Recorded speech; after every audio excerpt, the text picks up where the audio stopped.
Cuenta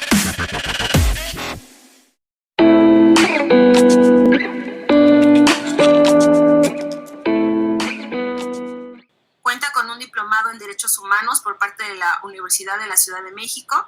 Su experiencia profesional parte de haber colaborado como becaria de la Ciudad de México, del Gobierno de la Ciudad de México del 2002 al 2003, y en el año 2004 se integra de manera formal a la Universidad de la Ciudad de México, donde desempeña el cargo de coordinador B de proyectos estadísticos en el área de planeación hasta el año del 2006, y ya para mediados de ese mismo año colabora en el área de apoyo académico, fungiendo como asesor académico. También realiza actividades de revisión y planes y programas de estudio, preparación de cursos de inducción para profesores de nuevo ingreso, entre otras actividades. En 2008 se integra formalmente como docente de tiempo completo en la Academia de Psicología de la Licenciatura en Promoción de la Salud de la Universidad Autónoma de la Ciudad de México, aunque ya había desempeñado en años anteriores el ejercicio de la docencia para dicha institución. Actualmente funge como la coordinadora del plantel Centro Histórico de la UACM, y te damos la bienvenida, Denise. Gracias por esta ponencia. Bienvenida. Hola Adri, muchas gracias, los saludo a todos y bueno, antes que nada quiero felicitar al doctor Rafael Maudoleón por darse este tiempo, por darse este espacio para que respiremos y pensemos hacia dónde va la educación, sobre todo aquí en México, y sobre todo por generar como este espacio de escucha, ¿no?, entre las personas que estamos interesados en seguir construyendo un proyecto educativo, que es muy importante que nos sentemos a escucharnos, compartir como las miradas diferentes que tenemos, compartir como cuáles son algunos de los problemas a los que nos enfrentamos tanto en las aulas como en la institución, estas miradas de estos proyectos de gobierno que hay, o si es que hay o no hay, reflexionemos qué tanto es un éxito o un fracaso en nuestro proyecto educativo. Bueno, voy a iniciar, hice una presentación como muy sencilla. Pues bueno, esta charla, este encuentro, lo titulé como La educación en México, sujetos en supervivencia, ¿no? ¿Por qué me atrevo a decir que somos sujetos en supervivencia? Porque, bueno, quiero iniciar, insisto, a veces uno habla como sobre las particularidades en las que uno le toca vivir, y desde ahí uno va construyendo una mirada un tanto más reflexiva, y al charlar con otros colegas uno encuentra estas miradas como convergentes, aunque eso no quiere decir que sea como una determinación, ¿no? Y bueno, y como todo campo en construcción, como todo tema de interés, pues siempre está como presente esta carga subjetiva por parte de nosotros, ¿no? Del que se encarga como de darle esta mirada, ¿no? En particular. Bueno, comparto con ustedes que el ejercicio de la docencia no es sencillo en nuestro país, y más en el momento en el que nos encontramos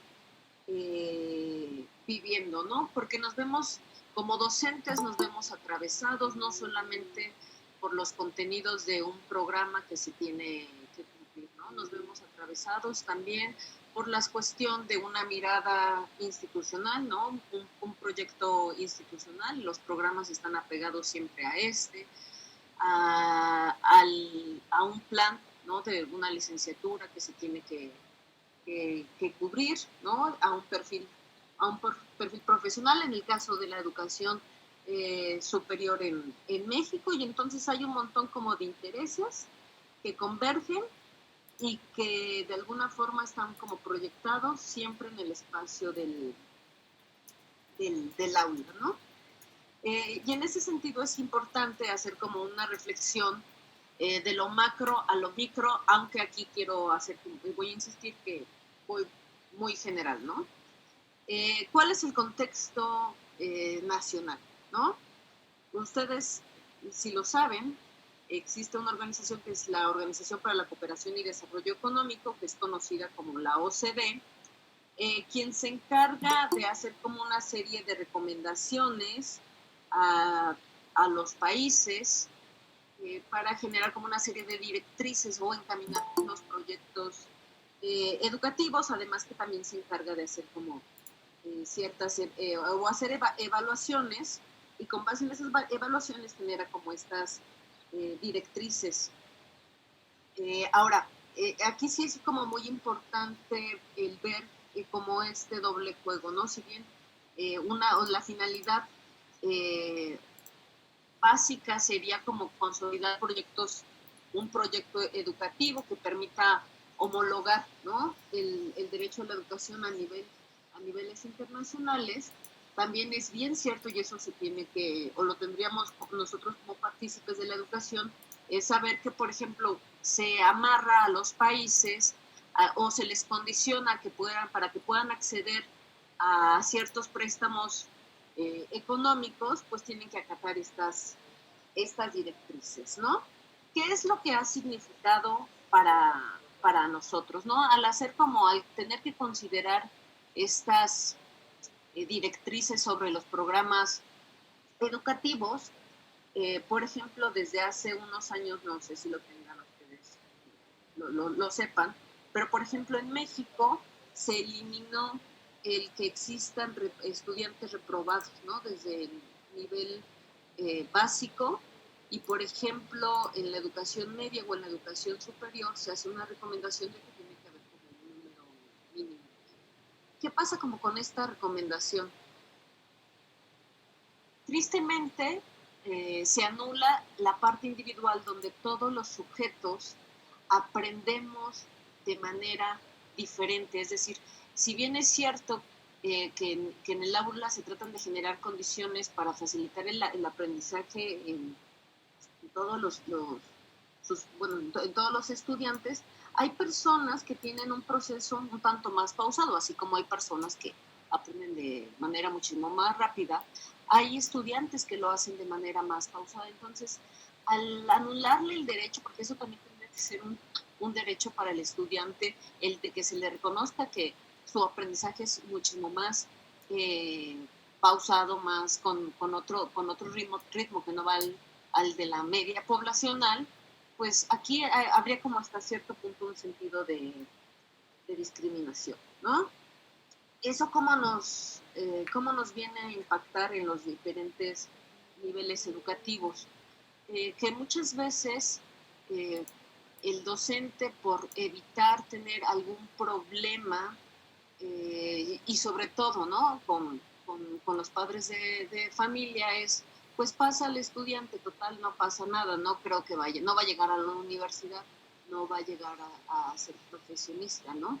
Eso es lo que se suelen decir algunos profesores de educación básica.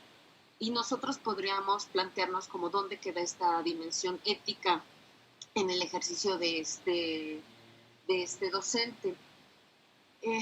Pero si nosotros observamos que muchas veces, y bueno, aquí como anecdotario, ¿no?, alguna vez un estudiante que era prefecto de secundaria me comentaba que en esta secundaria, que además está ubicada aquí en la Ciudad de México, cerca de la Colonia Centro, pues los estudiantes llegaban a vender droga, ¿no? Entonces, los profesores, sinceramente, ¿qué ganas iban a tener que meterse en problemas al hacer como una denuncia de lo que estaba ocurriendo en este espacio?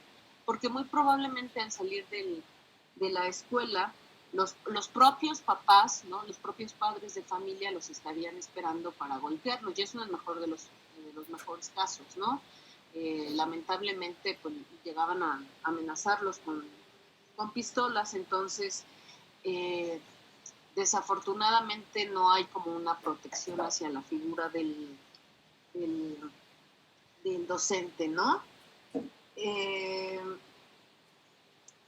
Volviendo a esta parte como de estas directrices, donde lo que se intenta es como homologar la educación a nivel mundial, México lo que hace es como con esta estrategia de que se genera de que no hay reprobados. Entonces, ¿qué es lo que tenemos? Efectivamente, tenemos un número mayor de gente que está terminando primaria, de gente que está terminando secundaria, pero eso no significa, y eso sí es como muy importante mencionarlo o aclararlo, que esta gente que está terminando posea los conocimientos mínimos indispensables, ¿no? Entonces, nosotros caemos como país en la cuestión de la simulación, ¿no? Estamos simulando que estamos alfabetizando a más personas y que con eso estamos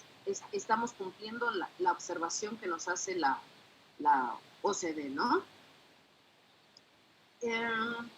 Por ejemplo, un dato duro, de acuerdo a la última evaluación que implementó la OCDE en México, que fue en el 2018, y esta evaluación se hace a jóvenes de 15 años que van como en 3 rubros encaminados, ¿no? Las matemáticas, las ciencias y la lectura, ¿no? Lamentablemente nuestro país queda evaluado muy por debajo de la media de otros países, ¿no? Ya no hablemos de Singapur, Alemania, Estonia, sino aquí en México estamos hablando de sus homólogos de América Latina, queda muy por debajo de Argentina, de Uruguay, y en algunos casos, por ejemplo, hasta debajo de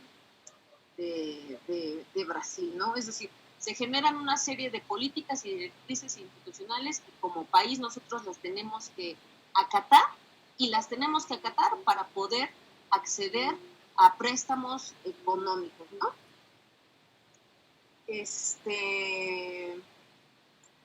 ¿Y qué es lo que, y cómo impacta, ¿no? En México, desafortunadamente, desde hace más, o más bien tiene más de 80 años, que no ha habido no hay un proyecto educativo, ¿no? Y hablo de un proyecto educativo a largo plazo, no de proyectos seccionales que conforme el presidente que llega tiene una serie de ocurrencias y sin hacer evaluaciones, hacer un diagnóstico serio, se le ocurre que ese proyecto no es válido y habrá que cambiarlo y ajustarnos como a los criterios internacionales, ¿no? Lamentablemente esto también genera que en las instituciones exista como un currículo oculto y lamentablemente las escuelas son vistas como espacios de instrucción y no se les reconoce como espacios también generadores de cultura, de política, de artes, ¿no? Espacios de encuentro social. Volviendo como hacia uno de los actores principales que es el tema de somos los y las profesores y profesoras. Lamentablemente, como en México no ha habido este proyecto a largo plazo, hablamos de que que la educación se encuentra en un momento de precarización, ¿no? Y lamentablemente hoy nos enfrentamos a que el ser profesor es una profesión poco respetada, ¿no? Y simplemente lo que pasó hace un par de semanas en Francia, ¿no? Donde un profesor al mostrar algunas imágenes sobre Mahoma al salir de la escuela, pues fue asesinado, ¿no? O sea, no estamos hablando ya solamente de México, ¿no? Sino lamentablemente es un fenómeno ya hasta internacional, ¿no? Y en México, además, al haber también como una falta de trabajo, el ser profesor es como ya la última opción que te queda como para sobrevivir a este sistema, ¿no? Al establecerse una serie como de reformas educativas o las reformas educativas que han existido, ahorita me parece interesante lo que está planteando el gobierno, aunque también tendrá sus asegúnes. Los docentes, sobre todo de educación básica, lo habían vivido como un sistema de puntitos, ¿no? Es decir, el profesor tenía que asistir a una serie de cursos, ¿no? Para supuestamente como profesionalizar la docencia, tenía que hacer como una serie de tareas, entregar como una serie de trabajos, y con base en todas esas actividades se le daba su puntito y ya entonces podía aspirar a tener como un mejor salario o aspirar a una plaza, ¿no? Por otro lado, nos enfrentamos, o lo que la pandemia nos acaba de mostrar, es que en algunos compañeros, en algunos colegas, existe un analfabetismo tecnológico, ¿no? Y bueno, eso es como muy lamentable porque tenemos compañeros que no saben encender un cañón, y esto también es por una brecha generacional, esto sí es como importante mencionarlo. Y al mismo tiempo, ahorita, al verse en esta situación de forzosamente hacer como un trabajo en línea, mencionan, ¿no? Que pues tuvieron que aprender, ¿no? A conectarse, y que, por ejemplo, no se imaginaban que desde un dispositivo como el celular pudiesen ellos dar clase, ¿no? Podían estar como en conferencia, cuestión que por ejemplo, para los más jóvenes es algo que tiene que ver con su cotidiano. También esta generación de profesores expone que el estar en contacto con la tecnología les genera como un tremendo estrés.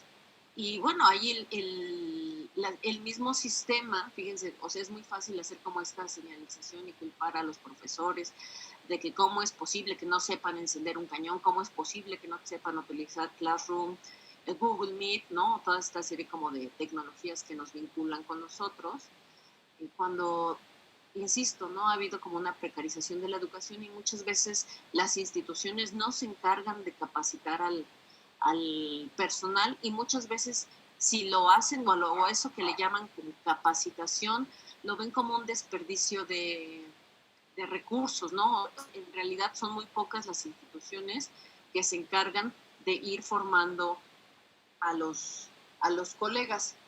Y bueno, y también, o sea, muchos de los estudiantes también no distan mucho de esto, ¿no? Por ejemplo, podemos observar de que hay estudiantes que les es muy fácil abrir una cuenta de Facebook, por ejemplo, pero no pueden entrar a Google Meet, y cuando les comentas, es que tienes que cambiar tu usuario porque probablemente tengas como dos cuentas con Gmail, y tienes que cerrar el otro. Bueno, parece que uno les está pidiendo las perlas de la Virgen, ¿no? Es decir, estos conocimientos que traen respecto al uso de la tecnología de manera cotidiana, a veces les cuesta como mucho trasladarlo a otro tipo de terrenos, ¿no? Y en ese sentido, volviendo a la parte de que muchas instituciones no se encargan de capacitar a su plantilla docente, y esto es algo que, por ejemplo, Gilles Lipovetsky menciona en los tiempos de la hipermodernidad, ¿no? Como los tiempos en los que ahora vivimos, el individuo tiene que encargarse de todo, ¿no? Entonces, pues este sistema capitalista está como funcionando muy bien, porque ahora nosotros ponemos nuestros recursos para trabajar. Y en ese sentido, como docentes, si nosotros observamos que no tenemos habilidades para trabajar con gente con necesidades especiales, ¿no? Dígase un TDAH, perdón, voy a hablar en español, ¿no? Un trastorno de déficit de atención, ya sea por hiperactividad. El propio profesor paga de su propio bolsillo para formarse y tener habilidades para poder atender a este tipo de personas, ¿no? Otra de las cuestiones a las que nos enfrentamos como docentes, pues son a estas tremendas brechas sociales, y que sí es como muy importante que nosotros reconozcamos, ¿no? Por ejemplo, Pierre Bourdieu habla sobre los diferentes capitales culturales. Entonces, a mayor capital cultural es la probabilidad de que tú puedas acceder a una educación universitaria, y que esta educación universitaria sea de mayor calidad para tu formación, pues es casi una ley, ¿no? Y a menor capital cultural, pues casi te estás condenando a que accederás a escuelas con una calidad menor en su formación, en su educación, pero que también te verás limitado en tu capacidad de poder absorber, de poder construir, de poder reflexionar sobre la diversidad de conocimientos existentes, ¿no? Bien, en referencia a nuestros estudiantes, ¿no? Que, insisto, los estudiantes y los docentes son como la amalgama principal de todo este proceso educativo que como sociedad todos tenemos que estar bien implicados, ¿no? Porque es algo que nos compete, no solamente como una comunidad, nos compete como sociedad. Volviendo a la parte como de este tipo de directrices internacionales que se generan y que tienen un impacto a nivel nacional, en los estudiantes ha existido en este paradigma educativo donde ellos creen que el aprendizaje es memorizar, es obedecer y no cuestionar, sobre todo en la parte de la educación tradicional. Y bueno, aquí sí habrá que hacer la distinción, o sea, un médico, por supuesto, que tiene que memorizar dónde se encuentra el cerebro, el corazón, el hígado, digo, o sea, eso tendrá que ser ley. Pero, por ejemplo, un ingeniero es muy importante que tenga un pensamiento reflexivo y crítico, al igual que una persona que se está formando en el área de las humanidades y las ciencias sociales. Entonces, ¿qué es a lo que nos enfrentamos? Que el estudiante piensa que porque ya lo sabe de memoria y porque lo puede repetir, que porque está obedeciendo, porque no cuestiona lo que se está virtiendo en el aula, entonces eso es sinónimo de aprendizaje y pues esto es un falso paradigma. ¿Qué es lo que ocurre con este tipo de educación? Que los estudiantes mecanizan una serie de procesos para sobrevivir al espacio del aula, para sobrevivir a la escuela y para sobrevivir a las instituciones de manera general. Es decir, tú como docente quieres escuchar que yo te diga esto, entonces eso lo hago. Tú quieres que yo ponga esto en el examen, entonces eso lo voy a hacer, porque lo que yo quiero es salir de aquí, salir del paso, ¿no? Entonces mecaniza una serie de procesos, pero insisto, no necesariamente eso conlleva un proceso de aprendizaje. También, lamentablemente, en el aula, nosotros como docentes trabajamos con una serie de fantasmas, ¿no? Y hablo de fantasmas porque son entes que están presentes, que se juegan en la dinámica de enseñanza-aprendizaje, pero que no necesariamente vemos, ¿no? Es decir, la condición de la dinámica familiar, la condición de la dinámica laboral, la cuestión de salud, la cuestión de la nutrición, ¿no? Es decir, muchas veces cuando a nosotros nos toca dar la clase de las 7 de la mañana, pues nos encontramos que hay estudiantes que ni siquiera traen un café y a veces uno llega a dar la clase de la 1 de la tarde y el estudiante no ha desayunado. Cuando el cerebro pues necesita carbohidratos, necesita grasas para trabajar. Y entonces es como le pides a un estudiante que aprenda, que se esfuerce, cuando no trae las necesidades cubiertas, ¿no? Y por ahí hay un psicólogo, me parece que es norteamericano, Maslow, que establece una pirámide, ¿no? Que hay una, que es en la base de esta pirámide están como la cuestión de respirar, de alimento, de poder ir al baño, necesidades básicas que cubrir para que se puedan cubrir las otras necesidades. Y entonces estos fantasmas están presentes en el aula y de alguna forma facilitan o obstaculizan ese proceso de enseñanza-aprendizaje. Ahora bien, volviendo a la parte inicial de mi exposición, donde les mencionaba que en México ya no existen reprobados y que pues, esto también tendríamos como que reconsiderarlo, es el hecho de que estamos construyendo una generación que es poco sensible, ¿no?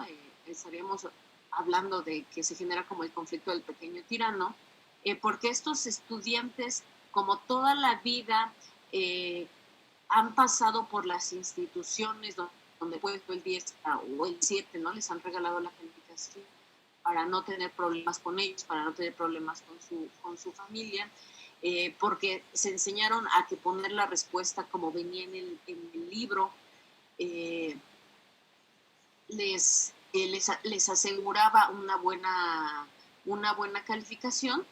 Pues tenemos estudiantes también que se han convertido como en pequeños tiranos y que piensan que se merecen todo, ¿no? Entonces ahí es como muy importante el que tengamos como cierta congruencia como como docentes, que volvamos a recuperar esta parte ética y sobre todo también solidaria hasta con los padres de familia, ¿no? Hablando de los niveles más básicos, porque insisto, muchas veces los padres de familia, y eso creo que todos tenemos colegas conocidos que trabajan en educación básica, y nos cuentan estas anécdotas, ¿no? De cómo los amenazan, les faltan al respeto, van y les levantan como denuncias a la SEP, muchas veces los castigan, ¿no? La prostitución, y ya después de 2 años le dice, ay, profesor, discúlpeme.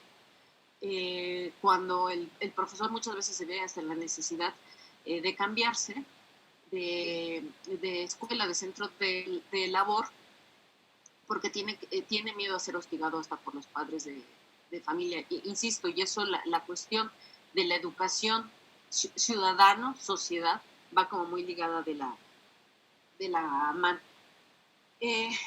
Teniendo como este panorama, ¿no? De estas directrices internacionales, cómo recaen en la cuestión nacional y a su vez cómo tienen un impacto en este gran espacio que es el aula y sobre todo en la relación de profesor-docente, me planteo como una serie de retos que tenemos hacia futuro como nación, ¿no?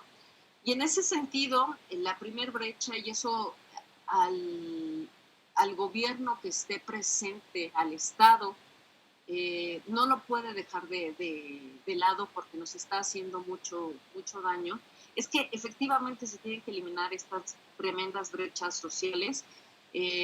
Hace un mes leía la carta de una estudiante que le escribió a un juez en San Luis Potosí, donde ella manifestaba que no tenía televisión, que cómo ella iba a acceder a sus clases por la tele si no contaba con una.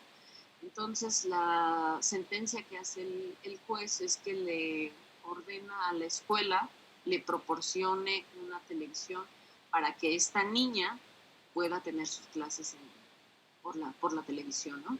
Entonces, insisto, el Estado tiene la obligación, porque nosotros pagamos impuestos, de atender estas brechas sociales y a la medida de lo posible se tienen que eliminar, ¿no? Desafortunadamente en México se habla que más de 60 millones viven en la pobreza, y hay una pobreza extrema y creo que no es necesario que mencione estos ejemplos que hay desde Sonora, Chihuahua hasta Chiapas, Oaxaca, Guerrero y pasando por supuesto por la Ciudad de México. Y bueno, insisto, y en estas brechas, lamentablemente, al romperse como estas promesas de la posmodernidad, o estas promesas de la modernidad, perdón, pues hay como un futuro desesperanzador sobre todo para los más jóvenes, ¿no? Y bueno, aquí yo me incluyo, ¿no? Con estas reformas laborales que se hicieron hace algunos años, lamentablemente muchas personas cuando nos den nuestro fondo pues nos van a decir, ahí están 700,000 pesos, pero a mi banco me corresponde el 30% porque estoy administrando.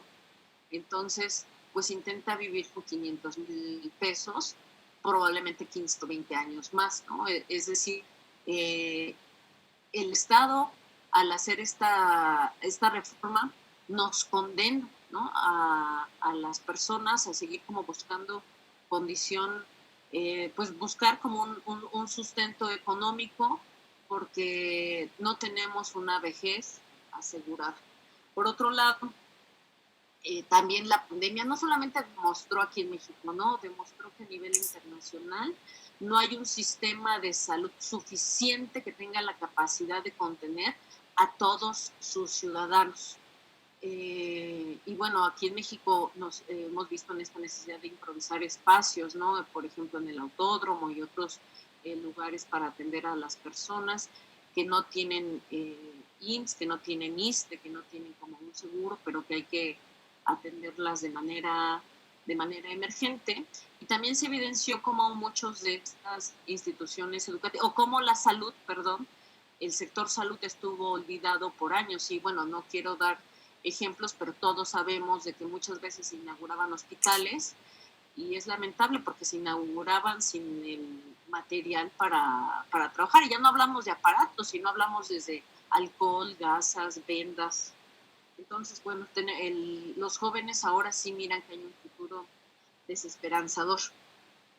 Y en ese sentido, o sea, creo que es muy importante recuperar esta parte de la educación tradicional. Insisto, no, esta pregunta no la he hecho yo, la han hecho ya varios pedagogos.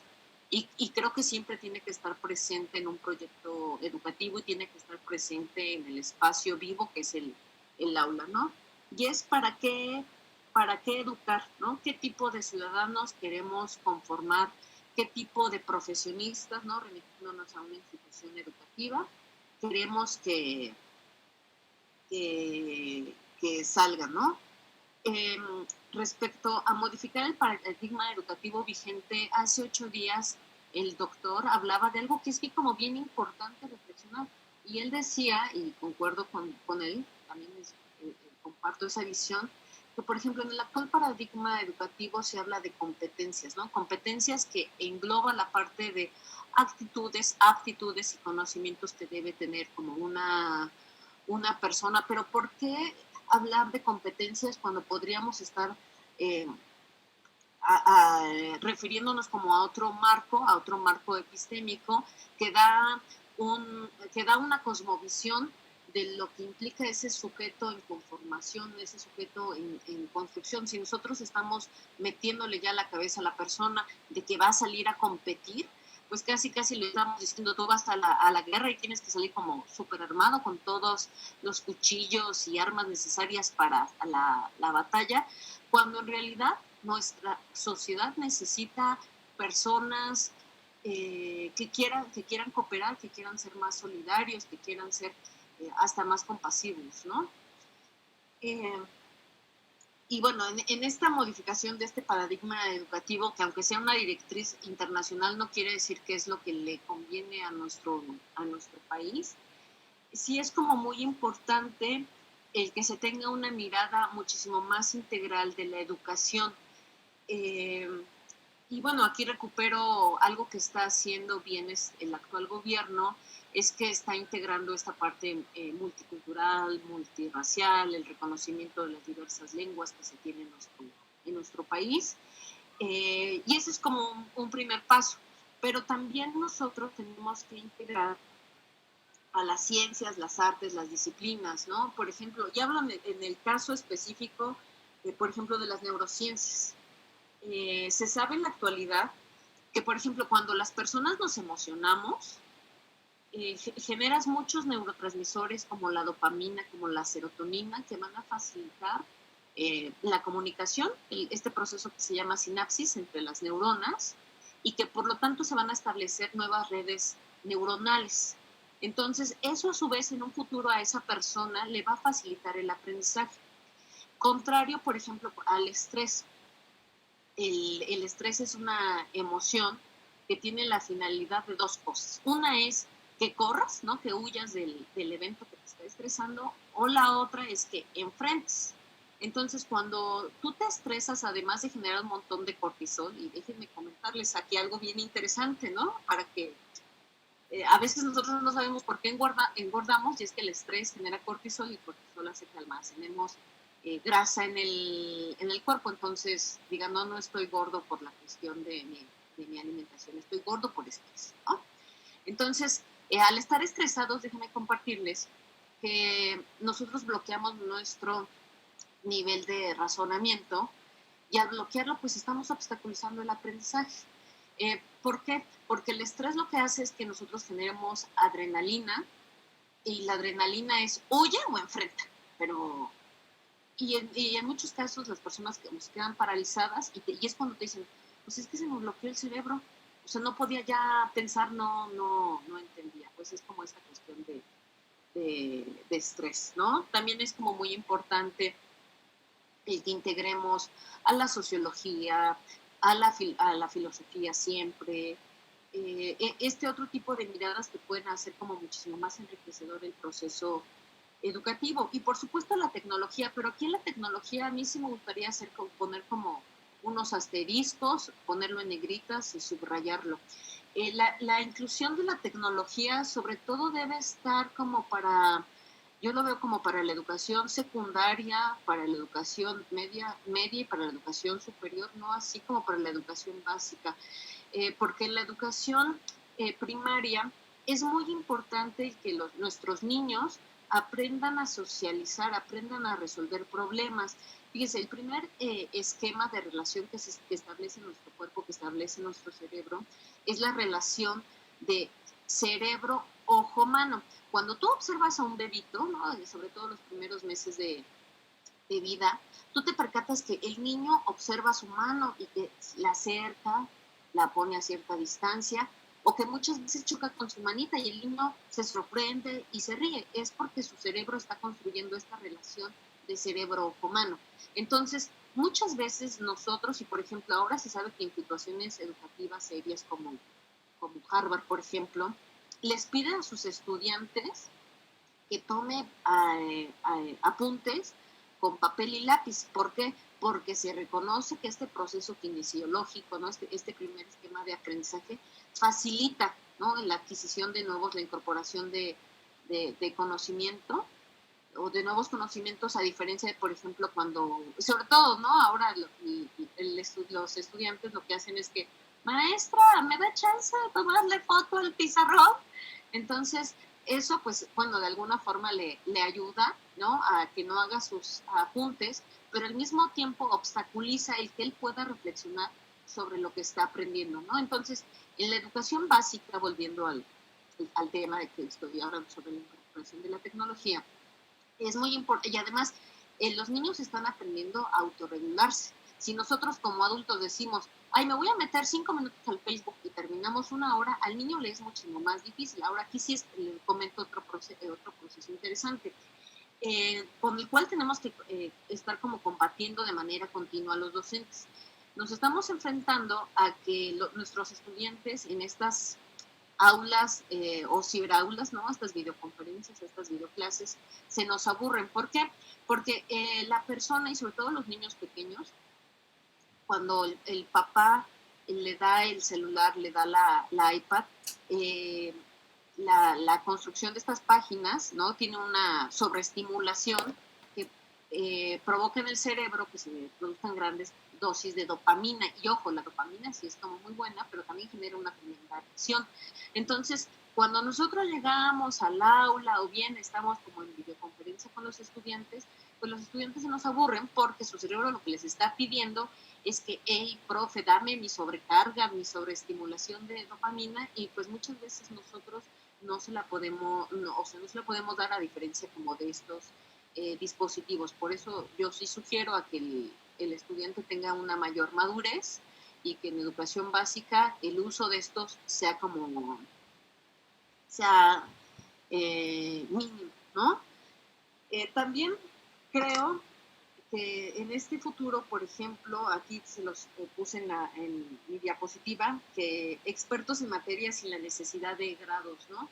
Y bueno, yo sí auguro que probablemente las instituciones educativas, por ejemplo, a mí se me ocurre que a lo mejor en 10 años ICONOS tendrá a 100,000 estudiantes, y uno puede decir, bueno, pero ¿cómo va a tener 100,000 estudiantes? ¿Dónde los vamos a meter, no? Pues precisamente por el uso de la incorporación de estas tecnologías, y seguramente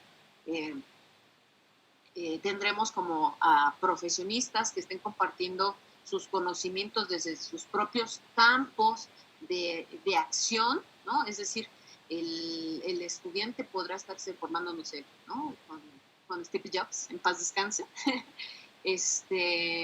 Aunque Steve Jobs no tenga el grado de doctor, pero podría haber compartido sus conocimientos, cómo se llega a la generación como de estos nuevos dispositivos, aquí por dar un ejemplo. Y también lo que se nos está exigiendo, ¿no? O lo que estas nuevas realidades que se nos vienen, es que le va a exigir como a los profesionistas un mayor número de habilidades, ¿no? O sea, por ejemplo, antes la formación de un ingeniero decía, bueno, es que lo mío a mí lo que me compete es el trabajo en la industria, generar números, generar planos, ¿no?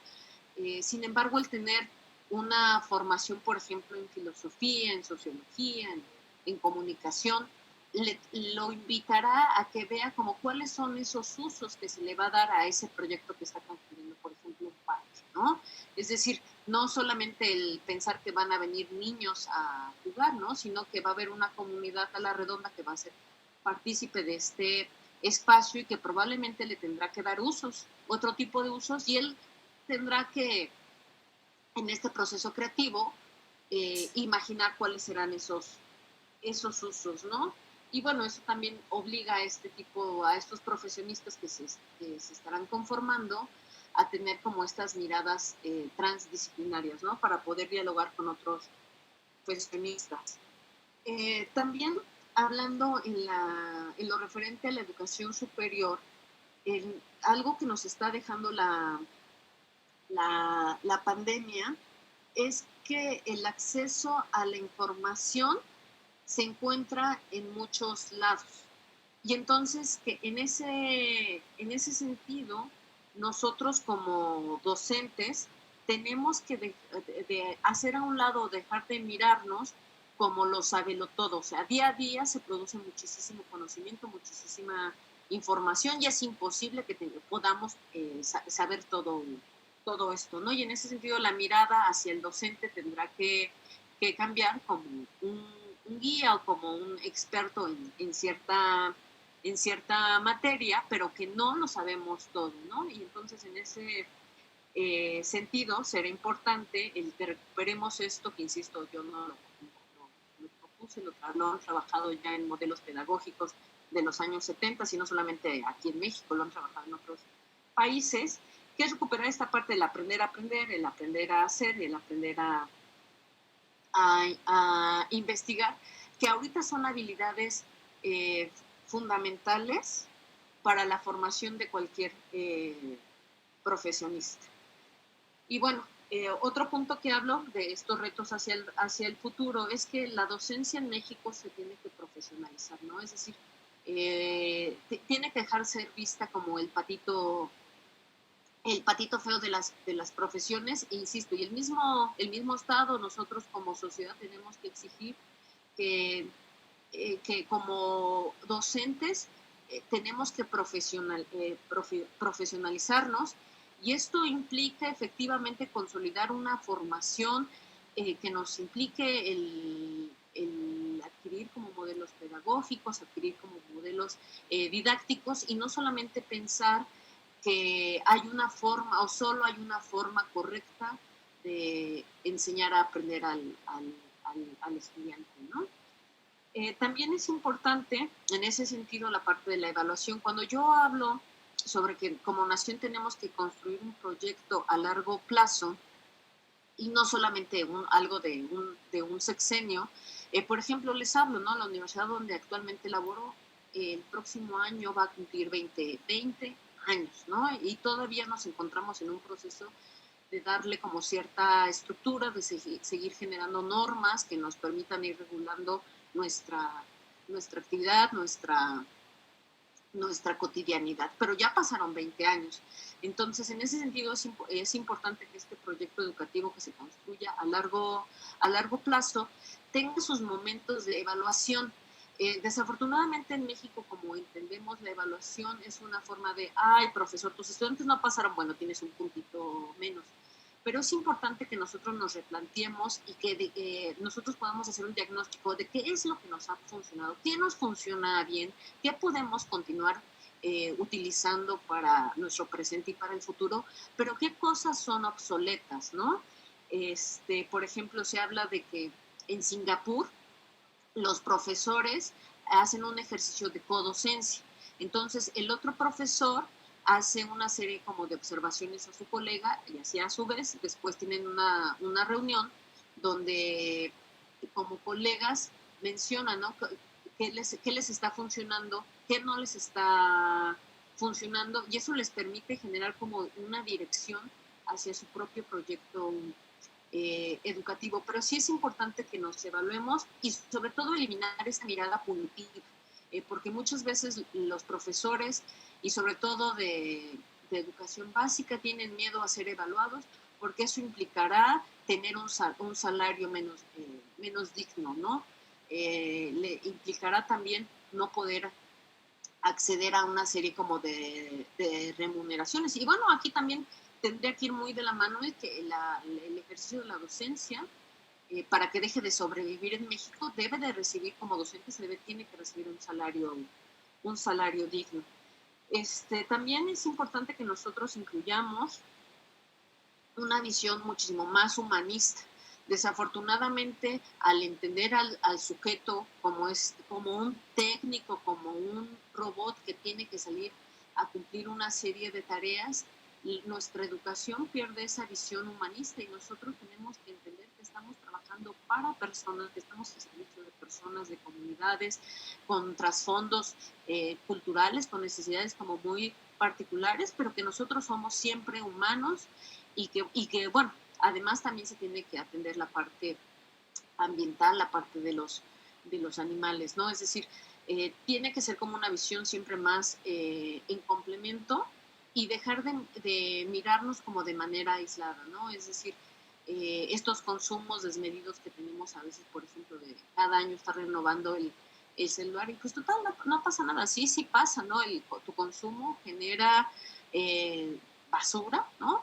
Basura que contamina y nos está afectando a todos. Y por eso es importante tener como una visión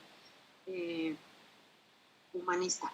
E insisto, nosotros, aunque día a día, momento a momento se genera mucha información, se genera mucho conocimiento, eso no implica que tenemos que vertir toda esta información sobre el otro, sobre nuestro estudiante, y lo tenemos que dotar con todos estos conocimientos, ¿no?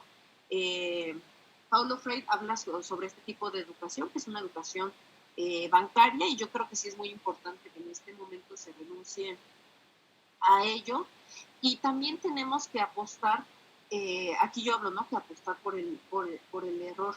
Muchas veces, sobre todo en la educación básica, el profesor te dice, es que a mí no me importa cómo tú piensas, o sea, yo quiero que tú lo hagas de esta manera, cuando a lo mejor en sentarse a trabajar con el estudiante y observar cómo han sido sus errores, podría darle un mejor resultado al docente a solo enseñarle a estar como mecanizando respuestas, ¿no?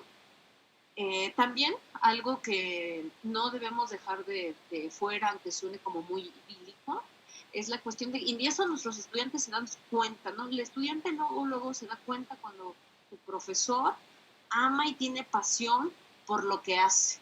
Entonces, o sea, yo creo que sí tiene que estar dentro de los perfiles de este docente, ¿no? De esta tarea que nos espera, sobre todo para la segunda mitad del siglo XXI, es que el ser docente, el estar frente a un grupo, el ser como un facilitador o guía en el aprendizaje de los otros, tiene que estar ligado a que tú amas lo que tú haces, que tú amas compartir y que no estás ahí solamente por un salario, aunque tristemente, pues esa es como la realidad de muchos profesores, ¿no?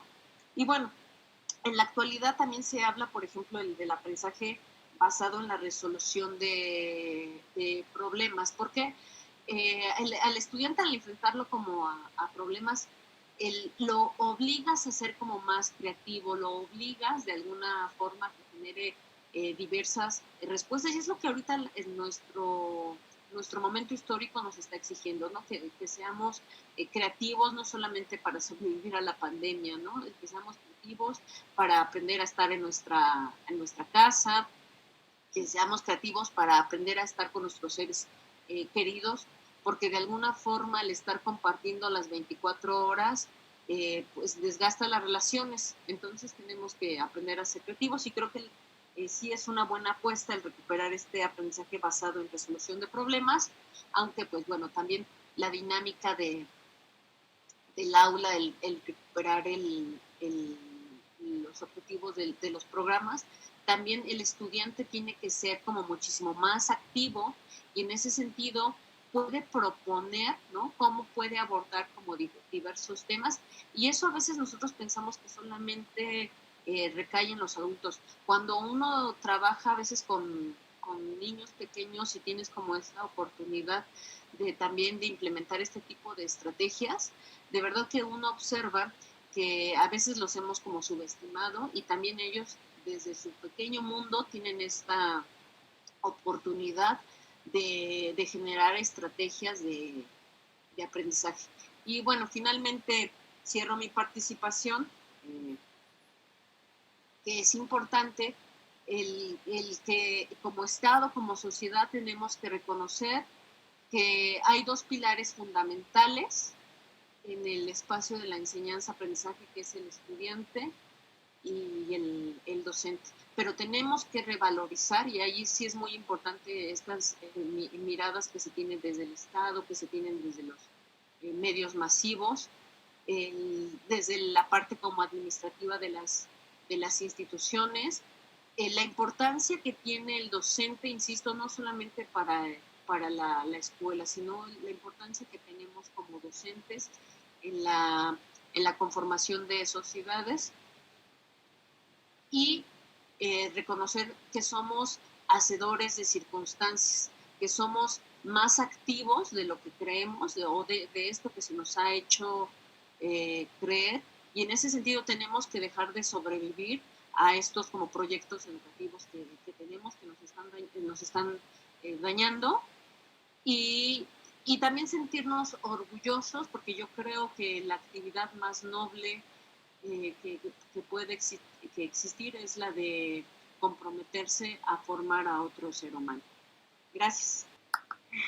Me pregunta el doctor Rafael Mauleón que si considera que es pertinente seguir hablando de las profesiones disciplinares en el futuro.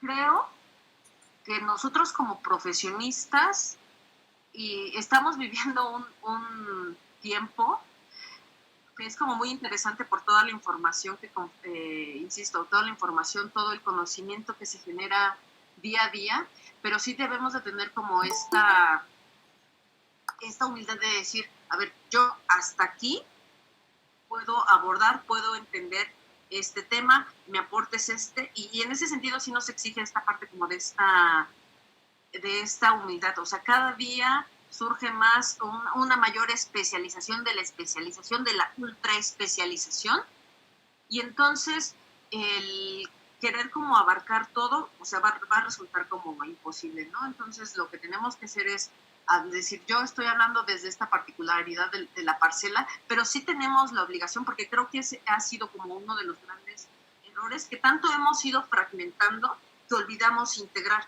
y entonces se nos olvida cuál es la importancia, por ejemplo, que tienen las neurociencias, y digo, hablo de las neurociencias porque tienen muchísimos avances, y sobre todo se ven esos avances y toda esa investigación, pero nosotros no la hemos logrado incorporar en los proyectos educativos, y creo que no la hemos logrado incorporar porque desafortunadamente quienes hablan e imponen un proyecto educativo son los políticos, y no se les pregunta a los actores principales, que en este caso son los docentes, son las autoridades, son los estudiantes, y tal vez, insisto, o sea, creo que tendremos que aprender como a dialogar con todas estas disciplinas, aprender a escucharnos y a generar un trabajo que permita integrar el pastel. Me dice Connie Vargas, buenas tardes, considero que el planteamiento de profesionalizar la docencia abre la opción para continuar reproduciendo el desprestigio de la profesión docente. Creo que los educadores debemos dejar de concebirnos como profesionistas poco reconocidos y preparados. Nosotros mismos debemos cambiar ese imaginario, si bien hay carencias, hay aciertos y entrega de muchos profesores. No, sí,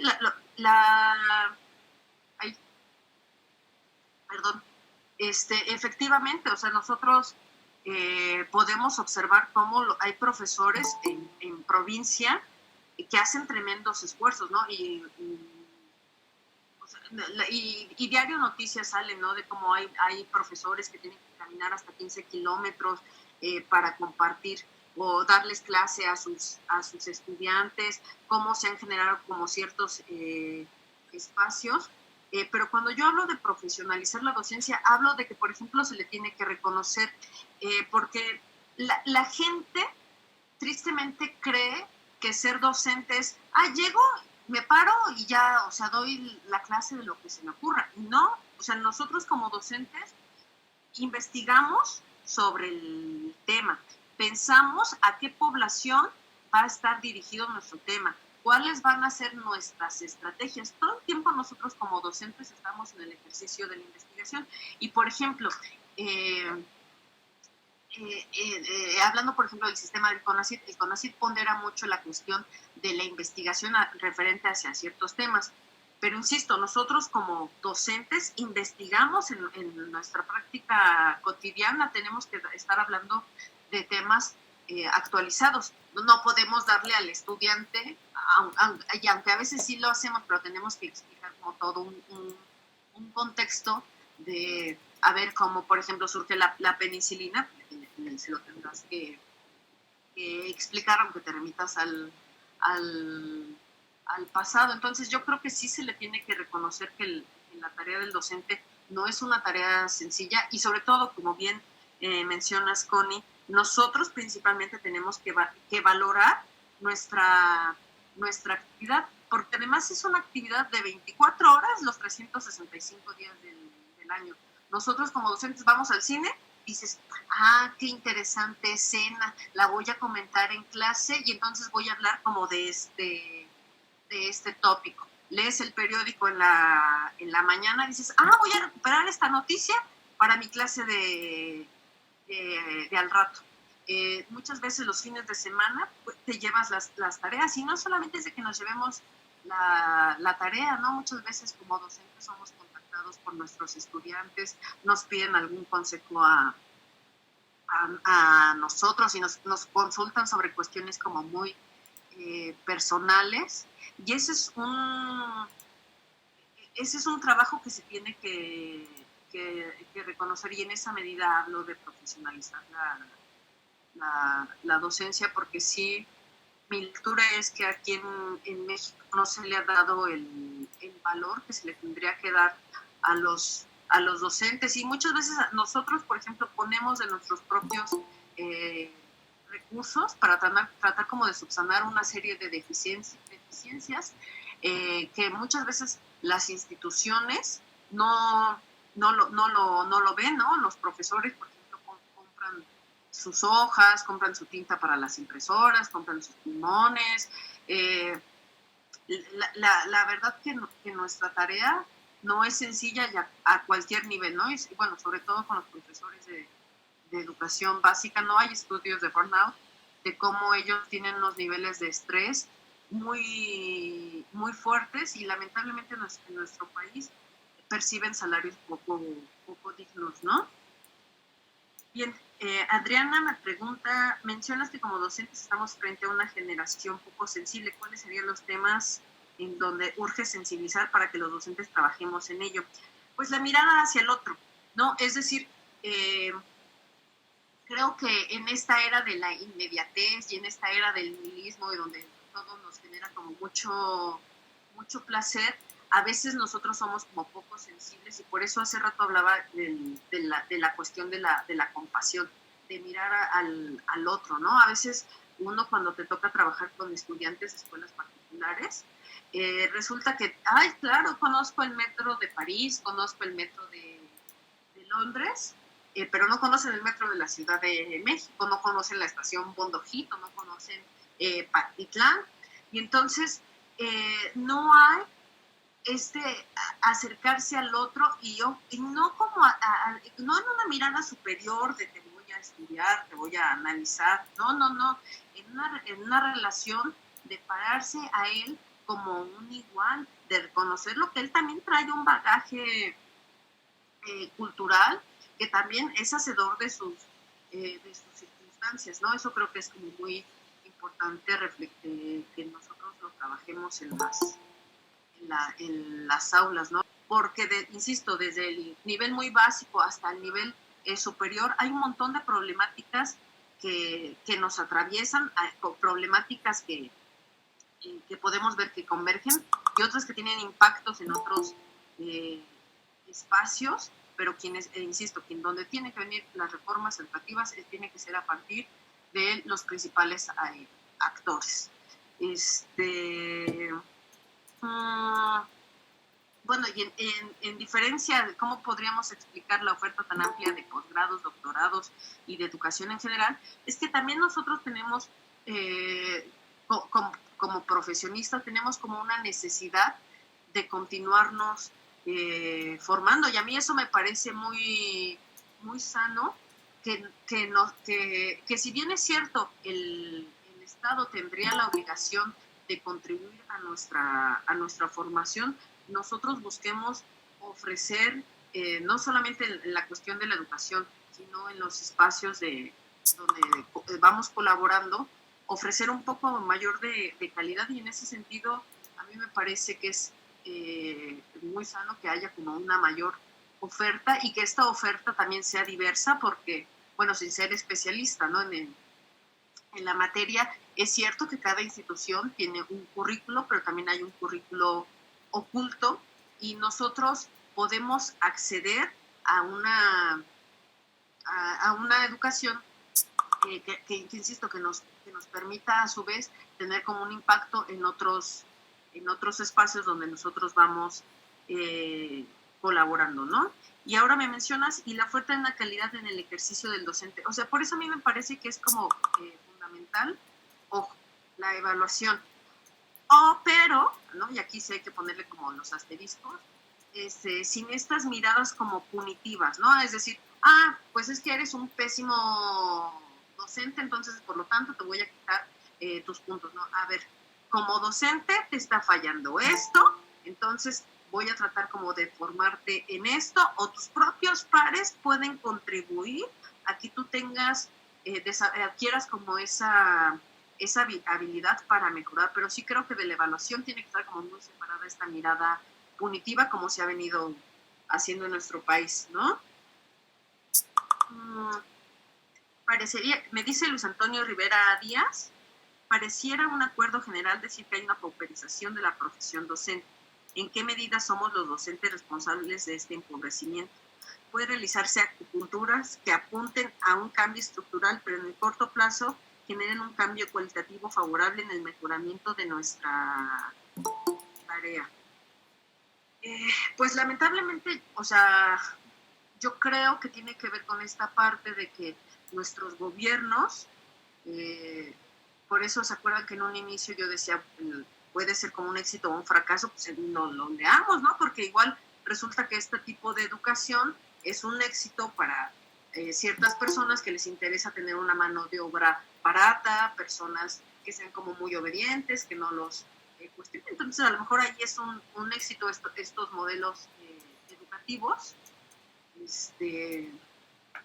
pero quiero creer que no, me niego a creer que existan personas que miren como nuestro modelo educativo como un éxito, ¿no? Y entonces en ese sentido la educación, la salud ha estado abandonada por más de 80 años, o sea, se van haciendo como ciertos parches, y en esa medida vamos ahí como la gente va como tratando de subsanar.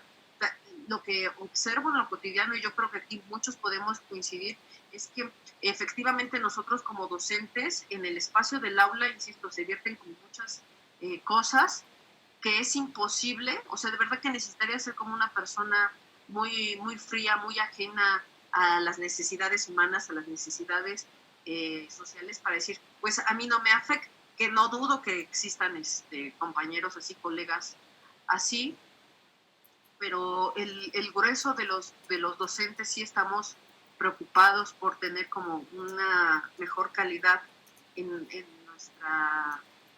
nuestra docencia, tratar como de ir acompañando a nuestros estudiantes, pero lamentablemente si nos dejan solos en esta tarea, la verdad que es una batalla muy difícil la que estamos enfrentando, ¿no? Simplemente esta nueva cultura del narco que se está generando en México. Y es bien triste escuchar, por ejemplo, como los chavitos de secundaria, y se los digo, o sea, aquí cerca en la colonia Santa María la Ribera, en una secundaria, los chavitos te comentan, ¿no? Cuando tú les preguntas, oye, ¿tú qué quieres ser de grande? Ah, no, pues yo quiero ser dealer, yo quiero ser narco, pero te van a matar, o sea, ¿por qué quieres ser eso? Pues es que voy a tener una buena camioneta, así te dicen, voy a tener viejas, voy a tener dinero, voy a tener joyas, voy a vivir la vida chido unos 3, 4 años, y aunque después me mate, ¿no? Entonces, qué frustrante como profesor, ¿no? De ese nivel, estarte enfrentando como con esos imaginarios, y en ese sentido, el que la educación esté perdiendo esta posibilidad de acceder a una vida muchísimo más digna, que te permita que sea mejor en diversos aspectos, ¿no? Y no solamente como este mecanismo de, ay, bueno, ya concluyo mi secundaria y ya mis papás me van a dejar de molestar. O sea, por eso insisto que nosotros tenemos que aprender a trabajar como sociedad, establecer redes. Por eso me parece como muy valioso este espacio que generó el doctor Rafael, porque nos permite encontrarnos, nos permite mirarnos, nos permite reflexionar, ¿no?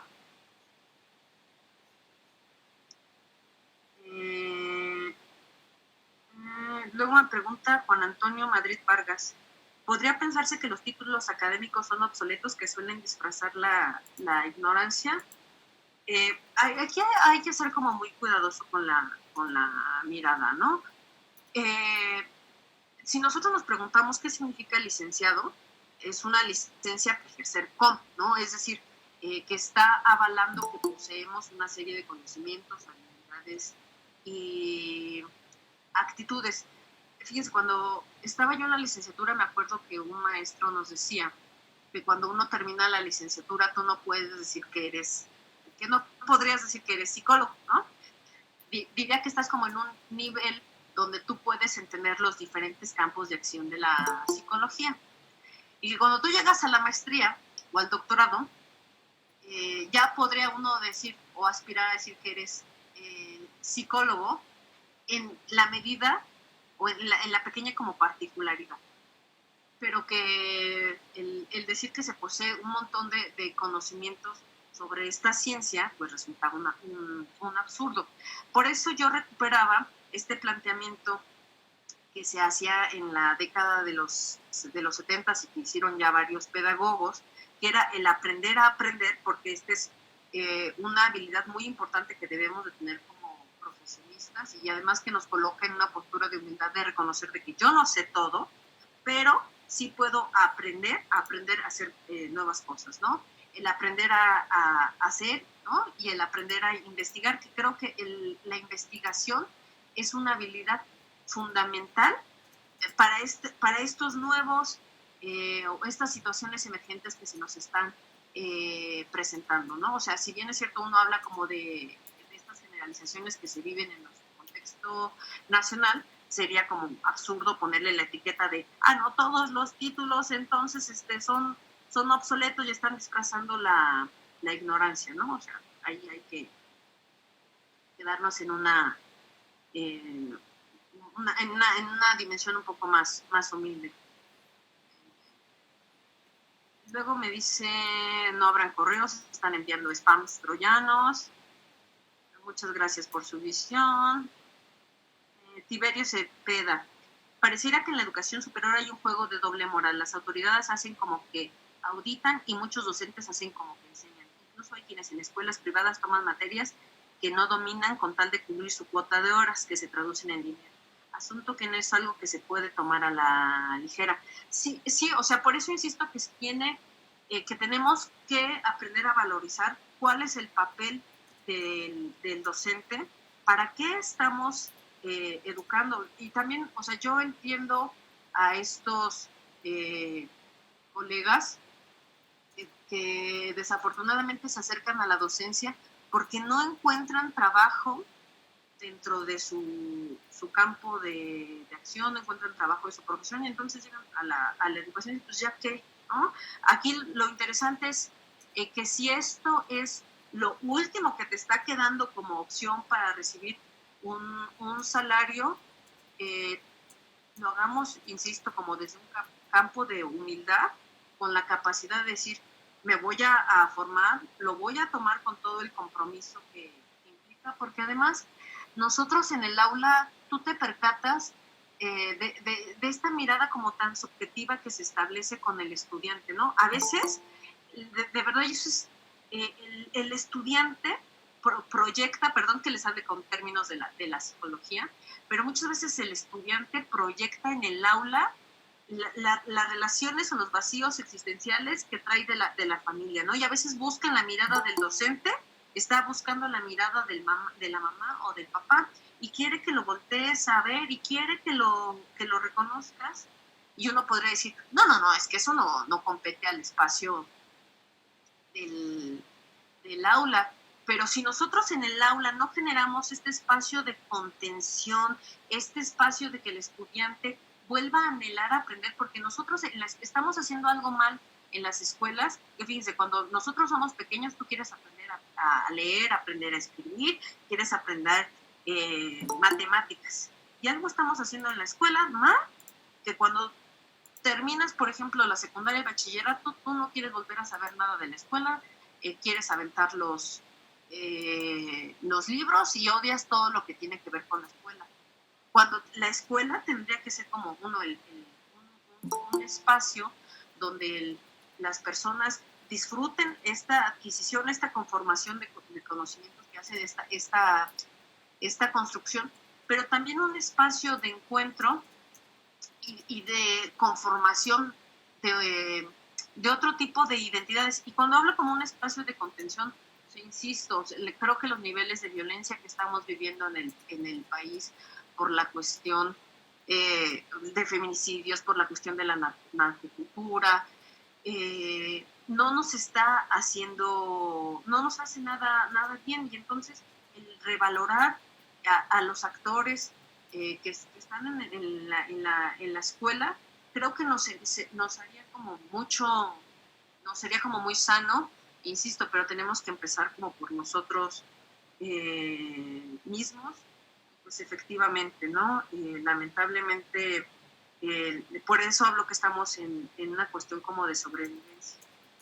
Lamentablemente muchos docentes, y no solo de educación superior, en la educación básica, ellos, bueno, ponle el 7 total, no creo que llegue a la universidad. Sí llegan los estudiantes a la universidad y desafortunadamente nos encontramos con que no saben leer, no saben escribir, no saben hacer operaciones básicas, y uno dice, bueno, pero ¿cómo es que pasó por primaria, secundaria, bachillerato y está aquí en la universidad? Entonces, sí necesitamos como revalorar la escuela, revalorar el aula, revalorarnos como docentes. Y luego, Paula Gaspero, bueno, luego dice Lorine, muchas gracias por su conferencia y por ser una docente tan reflexiva y preocupante por el quehacer de la docencia. Hacen falta profesores como usted, tan flexibles y apasionados por la enseñanza. Gracias. No sé si tengan algún comentario más o quieren que lo hagamos con micrófono abierto. No sé, Adri, ¿qué dinámica continúe? Pues si tienen alguna pregunta o si es todo, si quieren que les intercambie Denise su correo para algunas, pues no sé, la presentación o más temática al respecto, se lo pueden solicitar en el chat también. Y dentro de 8 días los esperamos en la charla que sigue con Antonio Rivera también. Están invitados en esta línea de investigación que estamos comentando. Y le agradezco a Denise su participación en este ciclo de conferencias. ¿Alguien más tiene algún comentario?